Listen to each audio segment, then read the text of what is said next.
Bismillahirrahmanirrahim. Now we are going to talk about the part number 3 of our optics of the eye or optics of vision chapter. Now, what is fovea? Fovea is actually the central point of the retina where the visual acuity is maximum. What is visual acuity? Visual acuity is ability of the eye to distinguish between two objects as separate objects. So they are saying that at this fovea region we have the maximum visual acuity, and surrounding this fovea we have the macula. So maximum is fovea, but why it is maximum? It is because at the region of the fovea, the light directly falls on the cone cells, and hence there is no pathway in between them. Now they are saying that this fovea thing, it is 0.5 millimeters, but this whole spot with the outer macula, it is 11 micrometers. But this fovea is only 0.5 millimeters. Now cones, they are 1.5 micrometers. It means the cones, they are like 1/7 of the whole fovea. That is why they have high visual acuity.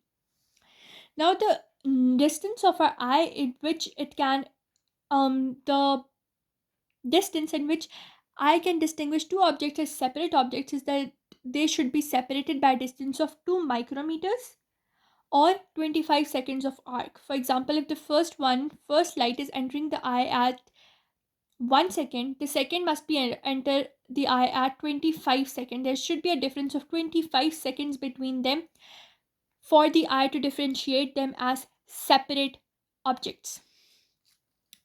Now, what is the clinical method to determine the visual acuity? It is, you place this eye chart in front of the patient at a distance of 6 meters or 20 feet, and you determine visual acuity by the distance at which a patient can read divided by the distance at which the normal person can read.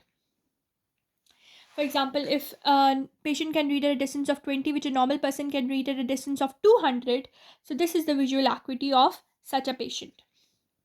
Now you have depth perception. What is depth perception? It is to discover or to determine the distance between the eye and the person. So, what are different techniques that are used by our brain to determine this distance? First of all, is comparison with known images. Second is moving parallax, and third is binocular vision or binocular parallax. So, comparison with known image. For example, if you know the height of a person is 6 feet, okay, and he's coming for you from a very like large distance. So, if the person is looking small to you, you can easily determine that the person is very much far away. But if he appears very normal to you, it means that the distance between the two is very much less. So, this comparison method of a known person to the surroundings helps us to measure the distance between us and the person. Second is moving parallax. What do? Is you take your eye and you like rotate your eye or rotate your head, and they are saying that the objects which are nearby, they are going to move very rapidly across the retina, but the objects which are far away, they are completely stationary. You can do this practical exam right now. Look at certain object and start to rotate your head. The objects which are very close to you, they will rotate with you, but the objects which are far away from you, they will not rotate. So this is one method, the moving parallax. And now we have stereopsis or binocular vision. What is this? This stereopsis or binocular vision is another method. What happens in this, that your distance between the two eyes is 2 inches. And what will you do now? So in this diagram of the book, it shows that object which is far away, it is going to make image on the same region of the retina. But the object of known size or object which is closer to you, it is going to form image on the retina which is a little bit different, or there is the image on the both the retina will not be at the same distance. So the closer the object is from you, the greater is the distance or difference on both the retina, but the farther the object is from you, the greater will the image on the retina will be at the same point. Farther, same point. Closer, different point. Why is it so? Because the eyes are at a distance of 2 inches from each other. But this method is only utilized if the person is at a distance of 50 feet or less. If they are at a distance of 50 to 200 feet, that then this method is not helpful at all, because the person will be so far away that you cannot actually uh, that it means that the image on the retina will be at the same point. Now we are going to discuss the fluid system of our eye. You know, the fluid in the eye is intraocular fluid. It is two type of fluid. One is aqueous humor, one is vitreous humor. The aqueous humor, which is in the anterior chamber, whereas the vitreous humor, which is gelatinous mass, it is fibrillar and it is composed of proteoglycan molecules. It does not actually move. But this aqueous humor, it is a dynamic fluid, whereas vitreous is a constant one. Dynamic mean it is produced, it is secreted, it is absorbed, it is thrown out of your eye, and then it is produced again. So, how is this aqueous humor actually produced? It is actually produced by the ciliary body. You know, you when you studied eye, you studied the ciliary process, muscles, and in which you had a ciliary body. Ciliary body has these ciliary processes which have secretory epithelial cells, and this secretory epithelial cells gives off certain secretions. So this is the diagram of the book. In this you can see this ciliary processes which have a secretory epithelium. Along with that they have the vascular layer. So this secretory epithelium of the ciliary processes is going to secrete the aqueous humor. Now this aqueous humor has a whole pathway which is very much easy. Let me show that to you. So from here, the ciliary process, the aqueous humor is produced. It moves from the posterior chamber via the pupil into the anterior chamber, and from the anterior chamber it now moves to the trabeculae, then the canal of Schlemm, from here to aqueous vein, from here to scleral veins. So this was the whole pathway. We'll revise that again, but for now look at this. So the aqueous humor, how it is produced from these ciliary processes, their secretory epithelium, it has a large amount of spaces between the cells. From these spaces there is active transport of sodium ions. Along with the sodium ions, chloride ions and bicarbonate ions follow the sodium ions. Along with the following of these electrolytes, due to greater osmolarity, water follows through, which is osmosis. Sodium, which is followed by chloride and bicarbonate, which is followed by water by osmosis. But along with that, there are certain other nutrient particles as well, which are amino acid, glucose, and ascorbic acid, which come via facilitated diffusion. So all these contents of the aqueous humor, they not only maintain the eye or something like that, but they are going to provide nutrition to your eye, to your cornea, to your conjunctiva, etc. That is why they have these amino acid, glucose, and ascorbic acid, etc. via facilitated diffusion. So now the ciliary body produces the fluid at a rate of 2 to 3 microliters per minute, which moves by the posterior chamber. So how does it produce? It is produced in the posterior chamber. Then it moves by the pupil into the anterior chamber. From the anterior chamber, it moves to the iridocorneal angle, that limbus.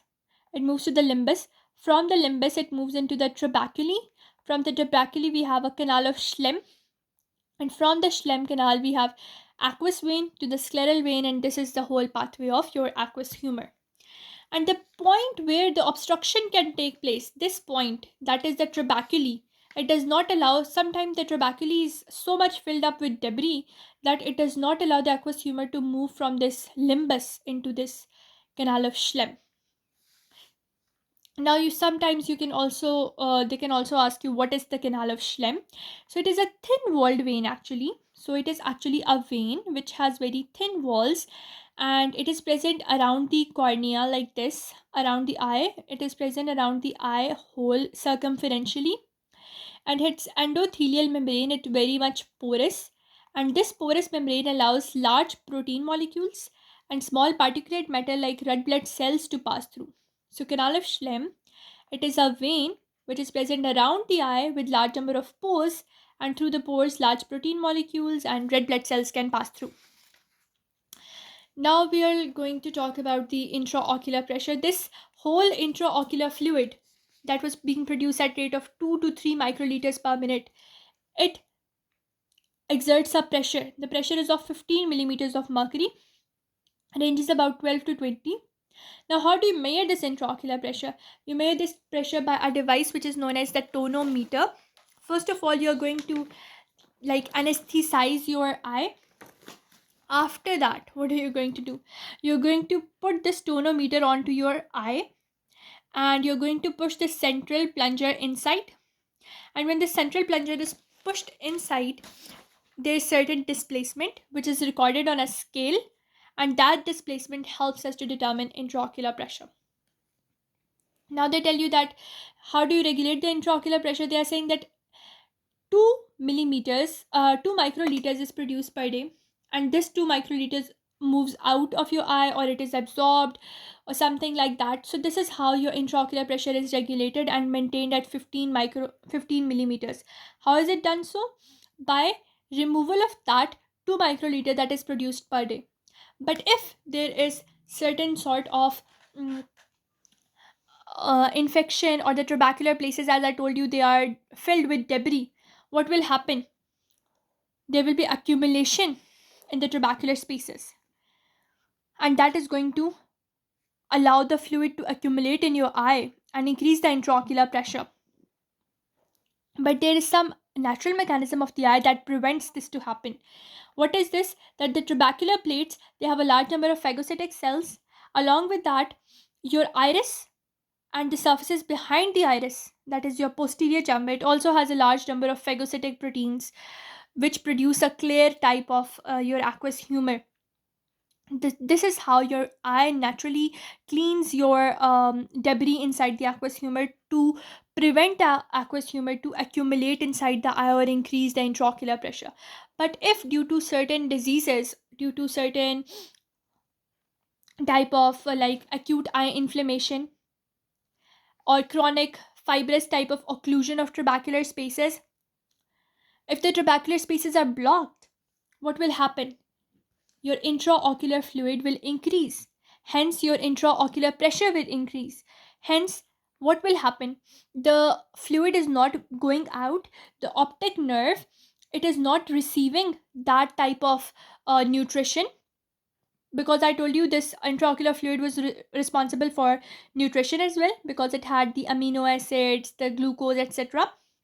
So when the optic nerve is not receiving its nutrition, especially at the level of optic disc, its cells start to die, as a result of which you have irreversible loss of the vision. So how do you treat glaucoma or raised intraocular pressure? First of all, the doctor gives you different types of eye drops.